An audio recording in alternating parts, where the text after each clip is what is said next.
One of the amazing things about the nighttime is that the nighttime is very special whether you're a believer or not. One of the things that psychologists often discuss is that nights are usually considered a spiritual time. So they talk about how usually people are more willing to share and they're usually more in touch with their feelings and their emotions at night. And this is why you see when people go out on dates and stuff like that, when do they usually go out? During the day or at night? So people are more likely to be in touch with their spiritual side and their feelings and their emotions. And what Islam does is that it takes advantage of this time. So while other people are busy doing other things, a believer takes that spiritual time and they take that emotional time and they devote it to their Lord. And one of the things that the scholars often talk about is that the night is a testimony of a person's love. So whatever a person loves, you'll see that they'll usually devote their night to that. So if a person's only concern in life is to have fun and party and maximize pleasure, they'll spend their night trying to do that. If a person's concern is their afterlife and their love for Allah, then they'll spend their night in concern about their akhirah. And they'll spend their night devoted to Allah Azza wa Jal. As Allah Azza wa Jal said, وَالَّذِينَ آمَنُوا أَشَدُّ حُبًّا لِلَّهِ, that those who believe, they're stronger in their love for Allah Azza wa Jal. It's no secret, it's no surprise that our ummah today, our nation today, is not doing too well.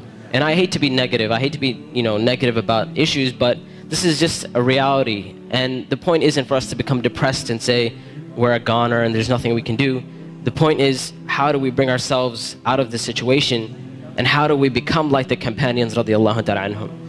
And this is why one of the things that is often said by the classical scholars and even scholars of our time is that if we want to rectify this ummah, if we really, really care about this ummah, we really want to change this ummah, then we will not be able to do it except that which changed the beginning of this ummah.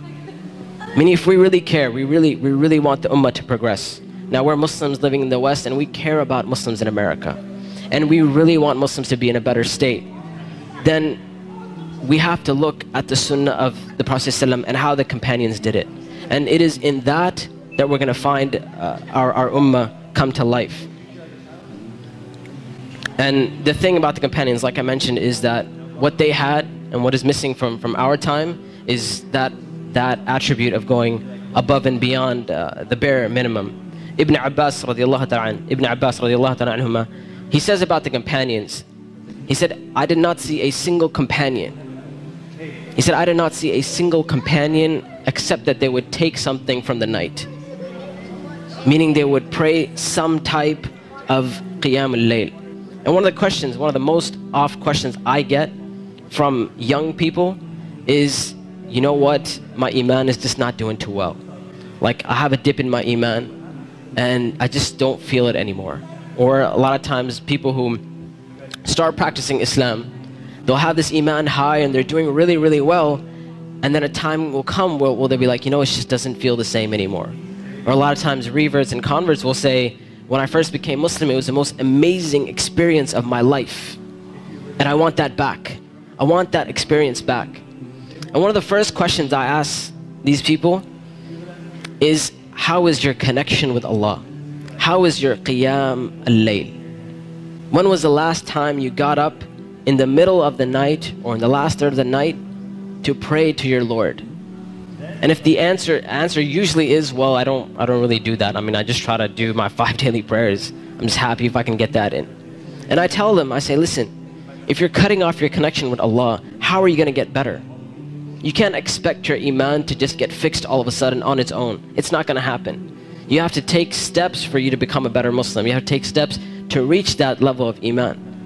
When it comes to Qiyam al-Layl, one of the advices I often give, and I give this advice because this was the advice given to me by my teachers, is if you want to pray Qiyam al-Layl, all you have to do is just try it. And I'm not talking about spending a third of the night praying or half of the night praying. I'm saying get up 10 minutes before Fajr. Just 10 minutes before Fajr. And we know the Prophet ﷺ told us that it is the last third of the night where Allah Azza wa Jal comes down to the lowest parts of the heaven and He asks, He says, which one of my servants is seeking my forgiveness that I may forgive them? And which one of my servants is seeking my mercy that I may be merciful for them? Which one of my servants is asking of me that I may give to them? And that third of the night is still there in the last 10 minutes before Fajr. So all I'm saying is wake up 10 minutes before Fajr. Not an hour, not 2 hours before Fajr, 10 minutes before Fajr.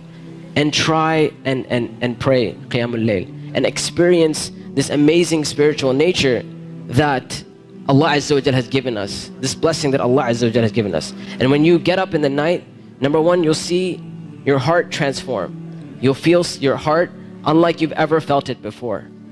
And I know a lot of us, and this is a problem which is very, very common, where we look at Islam and all we see is a bunch of things we have to do. And we're missing that spiritual side of Islam. We're missing that connection with Allah and our Creator. And I tell you that if you're seeking that connection, then get up and pray Qiyamul Layl. You will see your heart transform. You will see this tranquility and peace that Islam is supposed to be. You know, people talk about Islam. Islam means peace and all that kind of stuff. If you really want to experience that, get up in that last third of the night. Get up for 10 minutes and you will see that peace and tranquility descend upon you.